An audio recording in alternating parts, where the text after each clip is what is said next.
Alhamdulillahi Rabbil Alameen. Wassalatu wassalamu ala khayril mursalin Muhammadin an-Nabi al-Ummi wa ala alihi wa sahbihi ajma'in. The title of today's program is Earth Liberation Movement. I'd like to just read from one of our old flyers. The flyer is basically 9 or 10 years ago, 2011. Yeah. This program we had in Oakland, titled Islamic Institute for Counter-Zionist American Psychological Warfare. Design Destiny, Designed Future, Designed Process. Global Transformation and Proper Methods of Goal Attainment. Just attention. The global consciousness awakening has arrived, and it will be televised. All humanity is waking up at the same time with a global vision of a new world full of unlimited possibilities. People across the globe are calling for a new deal for the earth and all of its living organisms, human, animal, plant, and beyond. We must visualize that world and start to connect and organize with those who can also see it, and more importantly, those who are willing to work for it. Together, we must develop a plan of action and work with missionary zeal to bring about and play a role in the Earth Liberation Movement, which aims to free the Earth from the parasitical behavior of man, establish a non-predatory system of interconnected global harmony, nurture and further a culture of Earth First custodianship, understand and respect the rights of the Earth, which should be treated as a living organism, which it is, and envision and actualize a global redesign for the 21st century.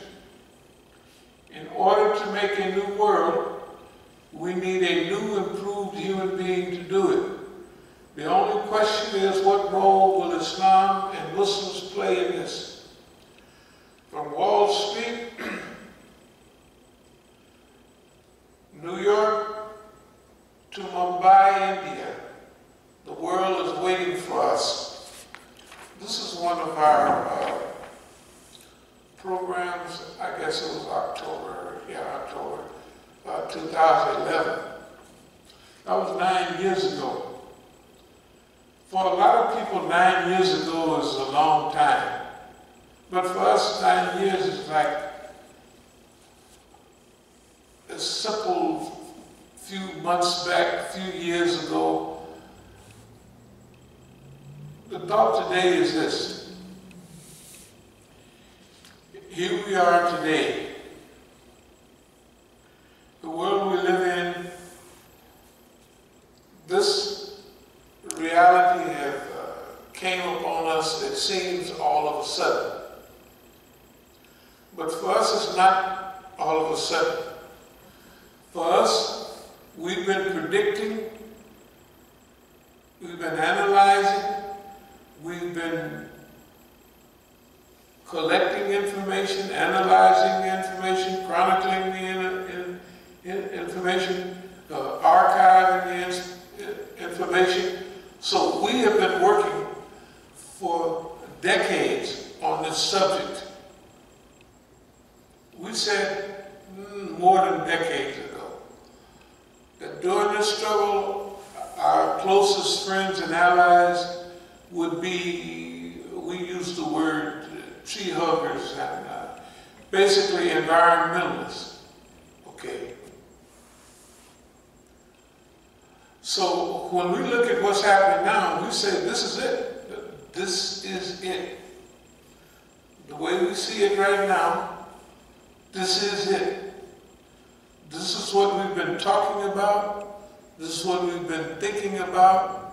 And actually, we've prayed for it many times. Now, when Allah answers your prayer in almost exactly the same way that you asked, then it comes time to put into operation all the planning and organizing that you've been thinking about. See, we're a little bit different than most groups, like this global strategy of Islam. Okay.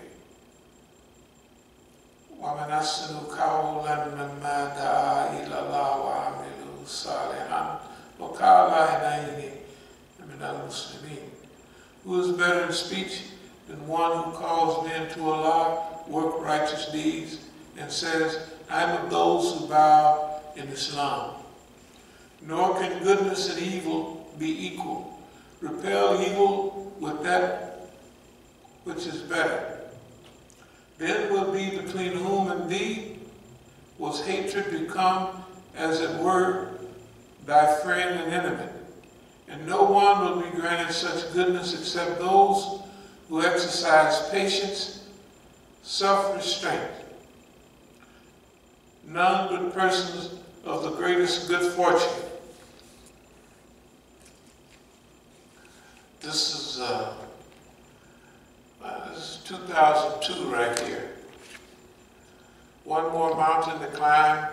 That goes back to the old Negro. One more mountain to climb, one more river to cross. And it's so when we're going ahead, we bring in our historical context with us. Technically, that's the reason we've been able to analyze all of this stuff. Pre-plan and prepare, and when it happens, we say, yeah, well, this is what was being talked about and thought about. It's because we're bringing hundreds of years of history with us. That means all the dreams and aspirations of people that had dreams but didn't even know what to dream or what to dream about. They just dreamed about freedom, and all their songs talked about it.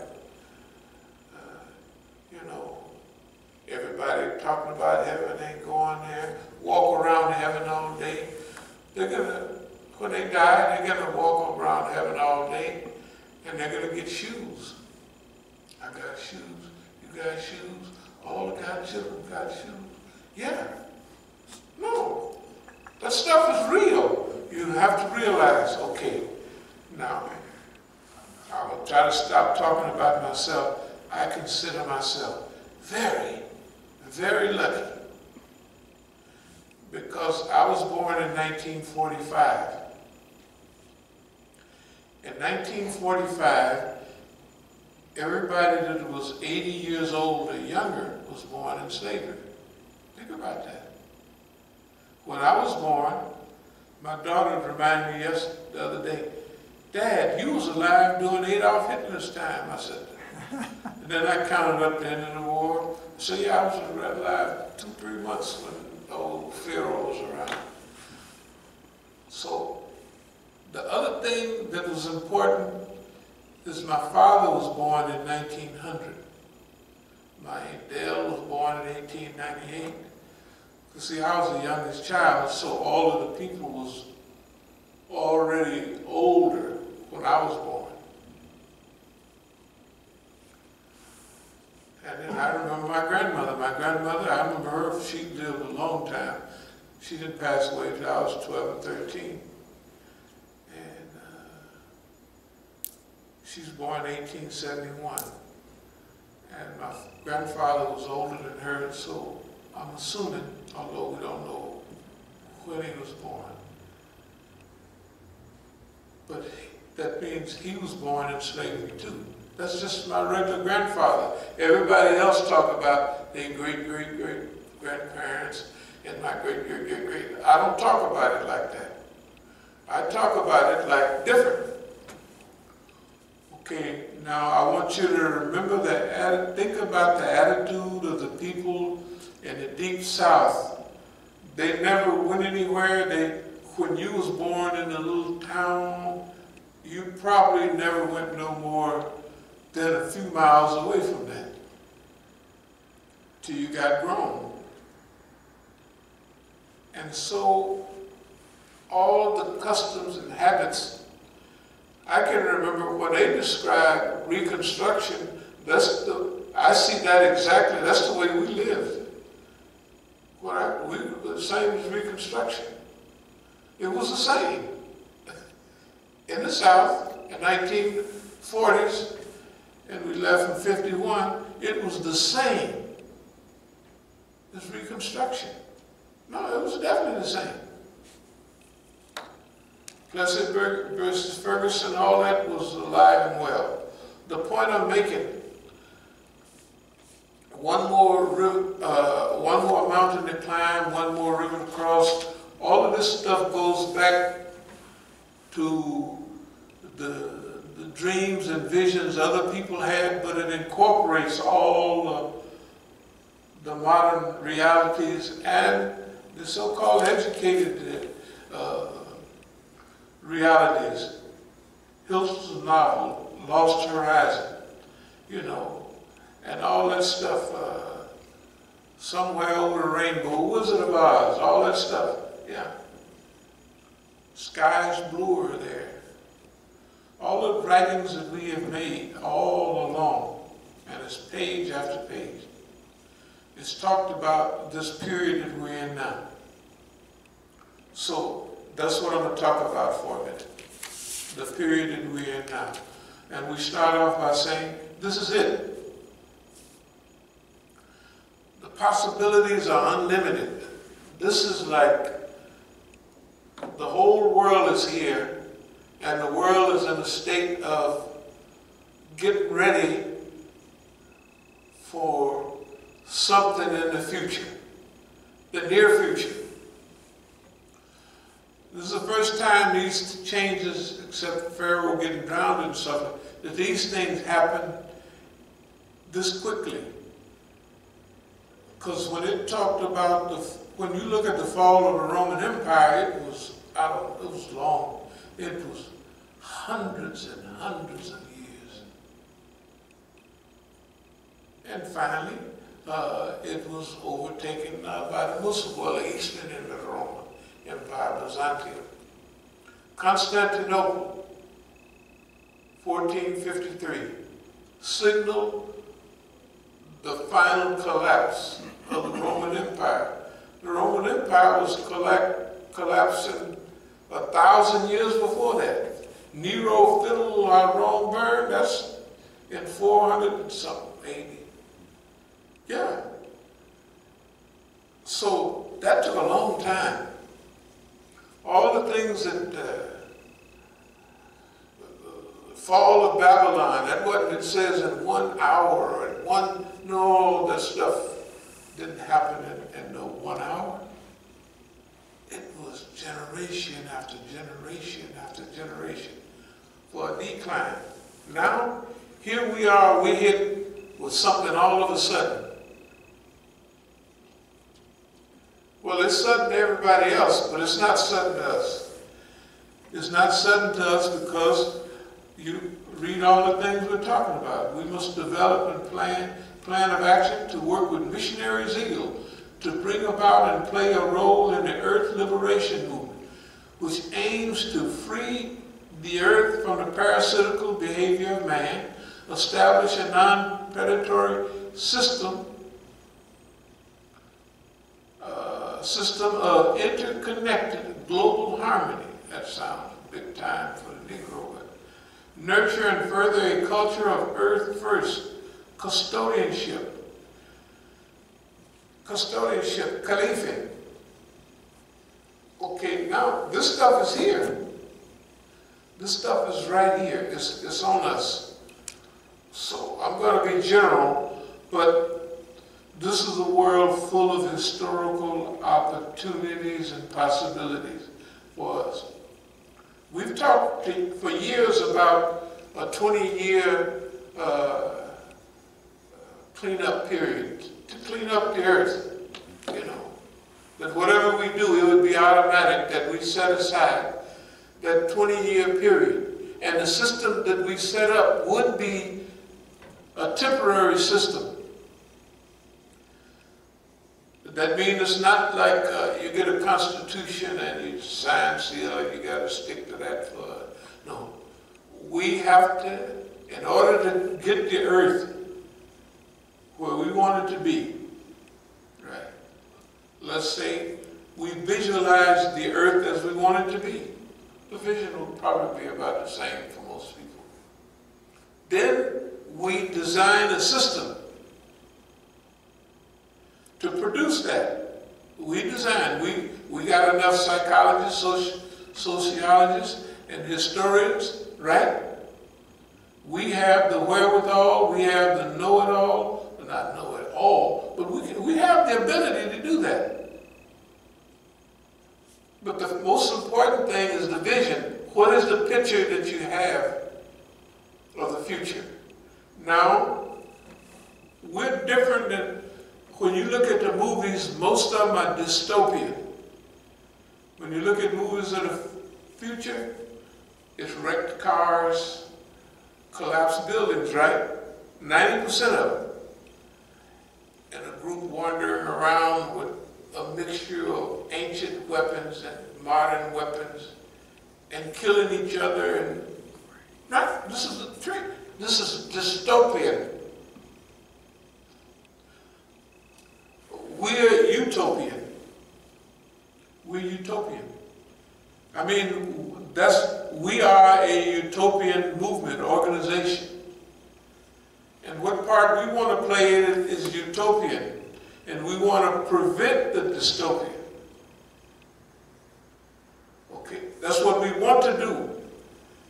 Whether we win or fail, that's up to Allah. But we're going to put our energy and our focus on that picture that we want. And that picture is the first stage of this.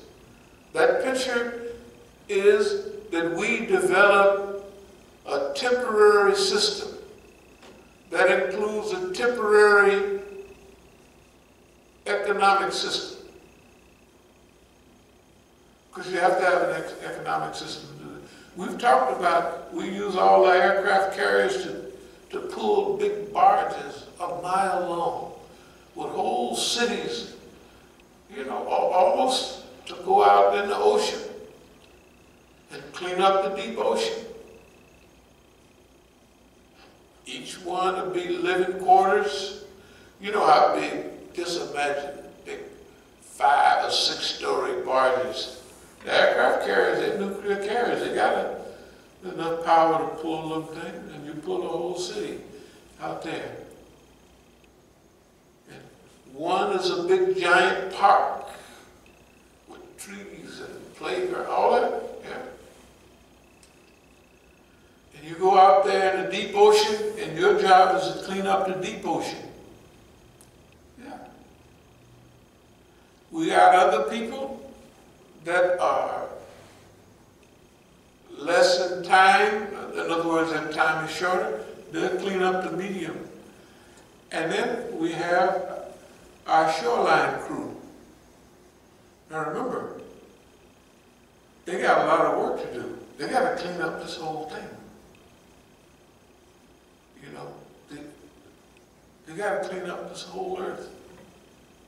Okay, they got to reinstitute a system that allows the earth to do what it did originally, to clean itself up. During this period, this is just my thoughts now, we don't need no production of new stuff. We don't need no new stuff. When we come back after 20 years, we're going to have a whole system ready. right? Solar energy, all that, and all of that stuff. Renewable fuels. In the meantime, we'll have big factories where they disassemble the cars. These cars we got now, we just use all of them up. Take them apart, put new generators in them. The car you get from us, it'll be brand new. You'll send it in the factory, you won't produce nothing. You'll send those cars in there. There's a Toyota section for the 1987s to 89s, whatever. And instead of putting cars together, they unscrew them, taking them apart, polishing up, shining up the whole show. Right? Think about it. And reuse that stuff. Food, will deal more food with more local food. That won't prevent trade, but we're trying to use up as little energy, as less energy as we can. So we may have a few boats of grapes come from Chile and mangoes from Mexico and a few tomatoes, but we ain't gonna overdo it. I don't think y'all would remember when, do you remember your mother canning food in those My grandmother. Your grandmother? Mason jars. Mason jars. Pears, peaches, all the stuff that you don't get in the winter. You don't have to can though. You can go any time you want, right? You can go in any store you want, and they got mangoes all year round from down in South America or maybe Florida. Tomatoes, you get tomatoes all the time. Because tomatoes grow in Mexico, they grow down in Florida. Pineapples from Hawaii, from South America, right? Okay, but bananas from down, anyway, all the way down from Mexico on down. Bananas. Okay. So what we want to do is regulate and not use up. Technically, we don't have to produce much clothing either. Here's why we got tons of clothing. It would take us 20 years to wear out. And we bring back sewing.